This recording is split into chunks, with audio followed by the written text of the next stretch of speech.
Welcome viewer, I am Murugan S.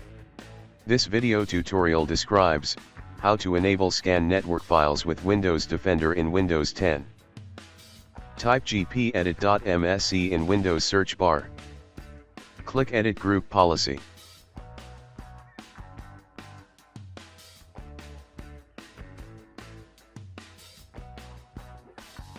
Click and expand Administrative Templates. Click and expand Windows Components.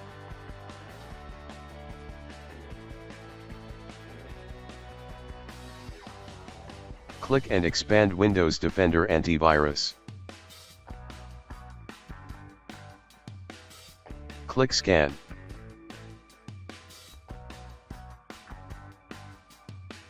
Click Scan Network Files.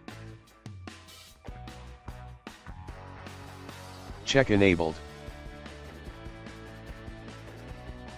Click Apply, OK. Close and exit Group Policy Editor.